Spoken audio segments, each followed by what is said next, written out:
Morning. Gold இப்போது வாங்குறத பற்றி ஒரு சின்ன ஒரு அப்டேட்டு. எல்லாருக்குமே நம்ம பார்த்துருப்போம், தங்க விலை வந்து கன்னா பின்னான்னு ஏறிட்டுருக்கு. அதாவது ஒரு நாளைக்கு ஒரு ரேட் வீதமாக ஏறிட்டுருக்கு. 5, 500 அந்த மாதிரி இருந்த இடத்துல இன்றைக்கி 6700, 6800ங்கிற ரேஞ்சில் வந்து போய்கிட்டுருக்கு. இப்போது ரீசெண்டாக ஒரு ஃப்ரைடே அன்னைக்கு எங்கள் டாட்டருக்காக ஒரு ப்ரேஸ்லெட் வாங்கினேன்னா, அப்போ தான் எனக்கு அது நம்ம கொடுத்து வாங்கும்போது எவ்வளோ நம்ம அதிகமாக கொடுக்குறோம் அப்படின்னு கஷ்டமாக இருந்துச்சு. லாஸ்ட் இயரில் 5500 வாங்கின இடத்துல அன்றைக்கி நாங்கள் வாங்கின அன்றைக்கி 6620 அன்றைக்கி கோல்டு ரேட்டு, அன்றைக்கி வியாழக்கிழமை அன்றைக்கி. ஸோ நம்ம கோல்டு வாங்குறது, கோல்டோட ரேட்டும் அதிகமாகுது, ப்ளஸ் அந்த வேஸ்டேஜ் அவங்க போடும்போது வேஸ்டேஜுக்கே நாங்கள் கிட்டத்தட்ட 9000 ருபீஸ்க்கு மேலே நாங்கள் கொடுத்தோம். அதாவது ஒரு 8 கிராம், அதாவது 1 பவுன் ஒரு ப்ரேஸ்லெட் வாங்குறதுக்கு கிட்டத்தட்ட 9000 ருபீஸ் நாங்கள் வேஸ்டேஜ் கொடுத்துருக்கோம். டோட்டலாக எல்லாம் சேர்த்து வாங்கும்போது உங்களுக்கு கிட்டத்தட்ட 65,000 கிட்ட ஆயிடுது. அதாவது ஒரு பவுன் 55,000 ஆகுது. அந்த ஒரு பவுனுக்கு உண்டான வேஸ்டேஜ் எல்லாம், அந்த ஜிஎஸ்டி எல்லாம் சேர்த்து வரும்போது 65,000 வருது. 10,000 நம்ம அதிகமாக கொடுக்க வேண்டியிருக்காது. ஸோ வேஸ்டேஜ் வந்து வேறு வழி இல்லாமல் நம்ம கொடுத்தான் ஆகிறோம். ஜிஎஸ்டியும் அப்படி தான். அட்லீஸ்ட் நம்ம கோல்டு ரேட்டாவது நம்ம கொஞ்சம் கம்மியாக இருந்தால் தான் எல்லாத்துலேயுமே நம்ம வந்து கொஞ்சமாவது நம்மளுடைய சூழ்நிலைக்கு தக்கன சமாளிக்க முடியும், நமக்கு சேமிக்க முடியும். ஸோ அப்போது வந்து இப்போ கோல்டு வாங்கணும், நெக்ஸ்ட் இயர் வாங்கலாம் அப்படிங்கிற ஒரு ஐடியாலாம் இருக்கிறவங்களுக்கு ஒரு சின்ன ஐடியா, அது உங்களுக்கு அது ஒர்க் அவுட் ஆகுதான்னு பாருங்கள்.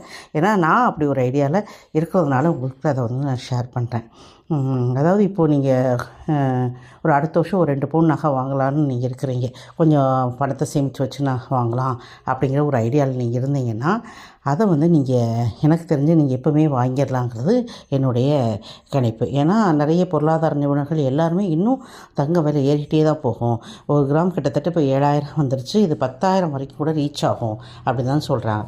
ஸோ டாலருடைய அந்த இது பொறுத்து உங்களுக்கு வந்து தங்க விலை ஏற்ற இறக்க இருக்குது. ஸோ 10,000 வரைக்கும் உங்களுக்கு வரலாம். கிட்டத்தட்ட 1 பவுன் நகை வந்து 1 லட்சம் வரைக்கும் வரலாம்னு சொல்லிகிட்ருக்காங்க. நீங்கள் வந்து இன்னும் 1 வருஷம் கழித்து நீங்கள் சேமித்து அதை வந்து ஏதோ நகைச்சீட்டு மூலமாகவோ இல்லை நீங்கள் ஒரு ஆர்டி மாதிரி சேமித்தோ ஏதோ வாங்கலான்னு ஒரு ஐடியாவில் இருக்கிறீங்கன்னா, அது அப்படி நீங்கள் வாங்குகிற பட்சத்தில் நீங்கள் வந்து உங்கள் ஐடியாவை கொஞ்சம் மாற்றி யோசிக்கலாம். அதாவது இப்போ உங்கள்கிட்ட ஒரு நகை இருக்குதுன்னு வச்சுக்கோங்க, அந்த நகையை ஒரு ஜொல்லோன் வச்சு அந்த நீங்கள் ஒரு வாங்கணும்னு விருப்பப்படுற அந்த ஒரு 2 பவுன் நகையை நீங்கள் எப்போயுமே வாங்கலாம். ஒரு எக்ஸாம்பிளுக்கு வந்து நீங்கள் வந்து ஒரு 1 லட்ச ரூபாய்க்கு நீங்கள் ஜொல்லோன் வைக்கிறீங்க உங்கள்கிட்ட இருக்க ஒரு நகையை. இன்றைக்கி ரேட் வந்து 8.5% இன்ட்ரெஸ்ட்டு. உங்களுக்கு வந்து 8.5% இன்ட்ரெஸ்ட்டு மேக்ஸிமம் எல்லா பேங்க்லேயும் கிட்டத்தட்ட ஒன்று போல தான் இருக்கும், சார்ஜ் பண்ணுறாங்க.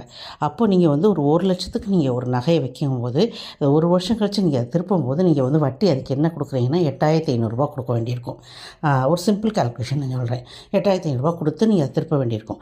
சரி, இந்த 1 லட்சம் கொடுத்து கிட்டத்தட்ட உங்களுக்கு வந்து ஒரு 2 பவுன் கிட்ட வாங்கிடலாம். இப்போ 2 பவுனாக நீங்கள் கோல்டு காயினாக வாங்குறா இருந்தால் கூட உங்களுக்கு வந்து 1 லட்சம் 1,10,000க்குள்ளே உங்களுக்கு 2 பவுன் கோல்டு காயின் வாங்கிடலாம். அப்படி வாங்கும்போது நீங்கள் கூட இந்த 1 லட்சத்துக்கு கூட 10,000 போட்டு 2 பவுன் கோல்டு காயின் வாங்கிடுறீங்க. ஆனால் அடுத்த வருஷம் நீங்கள் இதுக்கு வட்டி கொடுக்கணுமே அப்படின்னு யோசிக்கிறீங்க.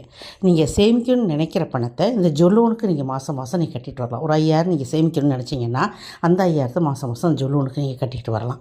கட்டிட்டு வரும்போது அந்த 8500ங்கிற அந்த வட்டி விகிதம் வந்து உங்களுக்கு குறைஞ்சிரும். ஒரு மாதம் 5000 கட்டும்போது இந்த 1 லட்சத்தை கிட்டத்தட்ட 12 மாதத்தில் நீங்கள் 60,000 கட்டியிருப்பீங்க இல்லையா? ஸோ இந்த 60,000க்கு உண்டான வட்டி விகிதம் வந்து உங்களுக்கு குறைஞ்சிரும். சரி, நீங்கள் கட்டவே முடியல, மாதம் கட்டவே முடியல, நான் வந்து ஒரு ஆடி மாதிரி கட்டிக்கிறேன், இல்லை ஏதாவது சீட்டு போட்டிருக்கேன், அந்த சீட்டு 1 வருஷம் கழித்து நான் எடுத்து நகை வாங்குறதா இருந்தேன், அப்படி அந்த மாதிரி ஒரு ஐடியாவில் இருந்தீங்கன்னா கூட அந்த சீட்டு பணத்தை எடுத்து அந்த 1 வருஷம் கழித்து அந்த நகையை நீங்கள் திருப்பிக்கலாம்.